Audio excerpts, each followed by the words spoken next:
Hello every one, welcome back. അപ്പോൾ ഇന്ന് ഞാൻ സംസാരിക്കാൻ പോകുന്നത് കുട്ടികൾക്ക് നല്ല വിദ്യാഭ്യാസം നൽകണോ വേണ്ടയോ അതിനെ പറ്റിയാണ്.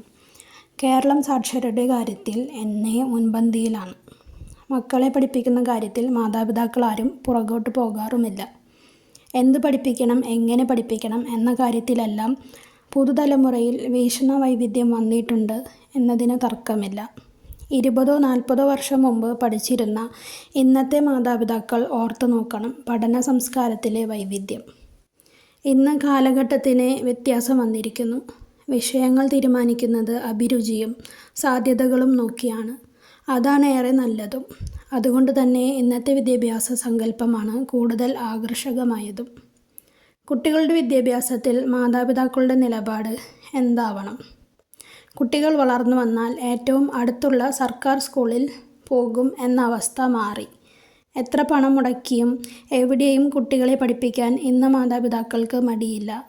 തങ്ങളുടെ വരുമാനത്തേക്കാൾ ഉപരി ചെലവഴിച്ച് മക്കളെ പഠിപ്പിക്കുന്ന മാതാപിതാക്കളുണ്ട്.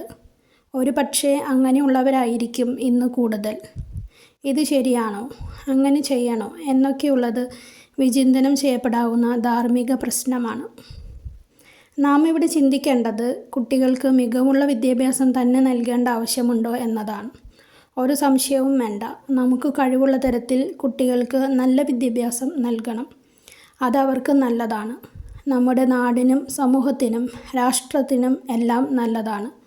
പ്രധാനമന്ത്രിയോ മുഖ്യമന്ത്രിയോ ഒന്നും പറഞ്ഞിട്ടല്ല നാം കുട്ടികളെ പഠിപ്പിക്കുന്നതെങ്കിലും നല്ല വിദ്യാഭ്യാസം നേടിവരുന്ന മക്കൾ രാജ്യത്തിനാകെ അഭിമാനമാണ്. അതുകൊണ്ട് തന്നെ ആവുന്ന വിധം നാം അവരെ പഠിപ്പിക്കണം. എന്നാൽ അതുമാത്രമാണോ വിദ്യാഭ്യാസം? മഹാത്മാഗാന്ധി പറയുന്നത് വിദ്യാഭ്യാസം എന്നാൽ സ്വഭാവ രൂപവൽക്കരണമാണ് എന്നാണ്.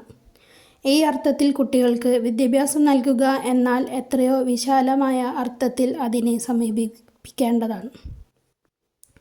സമഗ്ര വ്യക്തിത്വ വികസനം എന്ന അർത്ഥത്തിൽ ഭൗതിക ജ്ഞാനം നിറയ്ക്കൽ എന്ന പ്രക്രിയ വിദ്യാഭ്യാസത്തിൻ്റെ ഒരു ഭാഗം മാത്രമേ ആകുന്നുള്ളൂ. എന്നാൽ ഇന്ന് കൃത്യമായും ക്രിയാത്മകമായും നടക്കുന്നത് ഈ ഒരു ഭാഗം മാത്രമാണോ എന്നത് ഭയത്തോടെ വീക്ഷിക്കേണ്ട കാര്യമാണ്. അറിവും നിറിവും ഉള്ളവനായി വളർന്നു വരുന്ന ഒരു കുട്ടിയെയാണ് വിദ്യാഭ്യാസമുള്ളവൻ അഥവാ വിദ്യാഭ്യാസമുള്ളവൾ എന്ന് വിളിക്കേണ്ടത്. എങ്കിൽ നമ്മുടെ കുട്ടികൾ പഠിക്കുന്ന സ്കൂളുകളെപ്പറ്റി മാതാപിതാക്കൾ തികച്ചും അവബോധമുള്ളവരായിരിക്കണം. ഇത് കുട്ടികളുടെ വിദ്യാഭ്യാസത്തെ സംബന്ധിച്ച് മാതാപിതാക്കൾ കൈക്കൊള്ളേണ്ട അടിസ്ഥാന തീരുമാനങ്ങളിലൊന്നാണ്. നമ്മുടെ മക്കൾ ഏത് സ്കൂളിൽ, ഏത് വിദ്യാഭ്യാസ സ്ഥാപനത്തിൽ പഠിക്കണമെന്ന് ആദ്യത്തെ മറുപടി അറിവും നിറിവും ഒരുപോലെ കൊടുക്കാൻ കഴിയുന്ന വിദ്യാഭ്യാസ സ്ഥാപനങ്ങൾ മാത്രമേ നമ്മുടെ കുട്ടിയെ അയക്കാവൂ എന്നതാണ്. പഠനം മാത്രം നൽകുന്ന ഒരു സ്ഥാപനത്തിൽ പഠിക്കുന്ന കുട്ടിക്ക് സമഗ്ര വ്യക്തിത്വം രൂപീകരിക്കാനാവുന്നതെങ്ങനെ? വിദ്യാഭ്യാസപരമായ വളർച്ചയോടൊപ്പം വൈകാരികവും പരസ്പര ബന്ധിതവും കലാപരവും ധാർമ്മികവും ആധ്യാത്മികവുമായ വളർച്ച പ്രാപിക്കുന്നതിനെയാണ് സമഗ്ര വ്യക്തിത്വം എന്ന് വിശേഷിപ്പിക്കുക. കുട്ടികൾക്ക് നല്ല വിദ്യാഭ്യാസം നൽകുക എന്നാൽ മേൽപ്പറഞ്ഞ 6 തലങ്ങളിലും അവർ വളർന്നു വലുതാകണം. അറിവിൻ്റെ തലത്തിൽ ഉന്നത നിലവാരം പുലർത്തുന്നവർ കുടുംബത്തിനും നാടിനും രാജ്യത്തിനും അഭിമാനമാണ്. കുട്ടി ഗർഭത്തിലായിരിക്കുമ്പോഴേ LKG സീറ്റ് ഉറപ്പിക്കാൻ മരണപ്പാച്ചിൽ നടത്തുന്നവരും ലക്ഷങ്ങളും കോടികളും കൊടുത്ത് മകനോ മകൾക്കോ ഒട്ടും ഇഷ്ടമില്ലാത്ത എഞ്ചിനീയറിങ്ങിനോ മെഡിസിനോ സീറ്റ് തരപ്പെടുത്തുന്നവരും ഇതിനെ അപവാദമല്ല. വിദ്യാഭ്യാസം ഒരു സ്റ്റാറ്റസ് സിംബലായി കാണുന്ന പൊങ്ങികളായ മാതാപിതാക്കളുടെ കൈകളിലെ കളിപ്പാട്ടങ്ങളായി മാറാൻ വിധിക്കപ്പെട്ട കുട്ടികൾ ഉണ്ട്. മക്കളുടെ വിദ്യാഭ്യാസ കാര്യത്തിൽ ശാന്തതയോടുള്ള സമീപനം സ്വീകരിക്കുന്ന നൂറുകണക്കിന് മാതാപിതാക്കളും ഇവിടെ അനുസ്മരിപ്പിക്കണം. അത് തിരിഞ്ഞു നോക്കാത്ത ഒരു സമീപനമല്ല. മക്കളുടെ വിദ്യാഭ്യാസ കാര്യത്തിൽ ശ്രദ്ധിക്കാത്ത ഒരു സമീപനവുമല്ല. തീർച്ചയായും അവർ അതിൽ ഇടപെടുന്നു. എന്നാൽ അവർ തീരുമാനമെടുക്കുന്നില്ല. മറിച്ച് അവർ പ്രോത്സാഹിപ്പിക്കുന്നവരും നല്ല തീരുമാനങ്ങളെടുക്കാൻ പ്രേരിപ്പിക്കുന്നവരുമാകുന്നു. വിദ്യാഭ്യാസത്തെ സംബന്ധിച്ച് എല്ലാ വഴികളും അവസരങ്ങളും തുറന്നു കാട്ടിക്കൊടുക്കേണ്ടവരാവണം മാതാപിതാക്കൾ. മക്കളെടുക്കുന്ന തീരുമാനങ്ങളെ ഗുണദോഷങ്ങൾ പറഞ്ഞു മനസ്സിലാക്കേണ്ടവരും. സമഗ്ര വ്യക്തിത്വത്തിൻ്റെ മറ്റു തലങ്ങളായ ആധ്യാത്മിക ചൈതന്യവും മാനസിക വൈകാരിക പക്വതയുമുള്ള കുട്ടികളെ സംബന്ധിച്ചു മാത്രമേ ഇതെല്ലാം സാധ്യമാവൂ എന്നത് മറ്റൊരു വശം. അങ്ങനെയല്ല എങ്കിൽ ചെറുപ്പത്തിൽ കുട്ടികളെ വളർത്തിയതിലുണ്ടായ പാകപ്പിഴകളെ ഓർത്ത് ദുഃഖിക്കുകയല്ലാതെ മറ്റു തരമില്ല. ചുരുക്കത്തിൽ കുട്ടികൾക്ക് നല്ല വിദ്യാഭ്യാസം കഴിവുള്ള തരത്തിലെല്ലാം നാം നൽകണം. ഗുരുകുലത്തിൽ നിന്ന് 3 വിദ്യാർത്ഥികൾ പഠനം പൂർത്തിയാക്കി. ഇനി ഒരു പരീക്ഷ മാത്രം. അവർ സ്വഗ്രാമങ്ങളിലേക്ക് മടങ്ങുകയാണ്. കാട്ടിലൂടെ കടന്നു പോകണം. സന്ധ്യയാകാറായി. വന്യമൃഗങ്ങൾ നടന്നു നീങ്ങുന്നുണ്ട്. കുറെ നടന്നപ്പോൾ മുള്ളുകൾ നിറഞ്ഞ ഒരു ഇടുങ്ങിയ വഴി കണ്ടു. ഒരാൾ മുള്ളുകൾ ചാടിക്കടന്നു. രണ്ടാമൻ മറ്റൊരു വഴിക്ക് നടന്ന് അപ്പുറത്തെത്തി.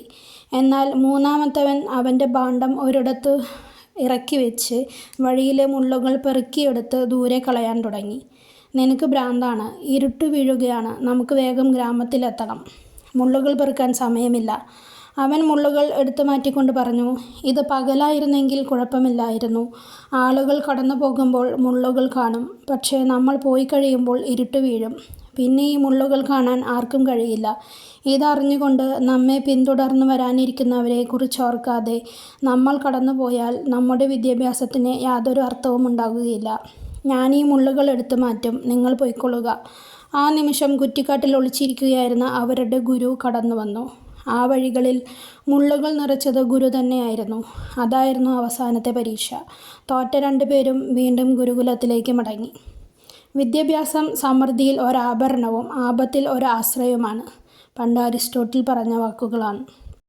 അതുപോലെ ഒരിക്കൽ സ്വാമി വിവേകാനന്ദൻ പറഞ്ഞതിങ്ങനെയാണ്: "അനേക ലക്ഷങ്ങൾ അജ്ഞതയിലും പട്ടിണിയിലും ആണ്ടുകിടക്കുമ്പോഴും അവരുടെ ചെലവിൽ വിദ്യാഭ്യാസം നേടിയിട്ടും അവർക്ക് വേണ്ടി യാതൊന്നും ചെയ്യാൻ കൂട്ടാക്കാത്ത ഓരോ അഭ്യസ്തവിദ്യനെയും ഞാൻ ജനദ്രോഹിയെന്ന് മുദ്രകുത്തും."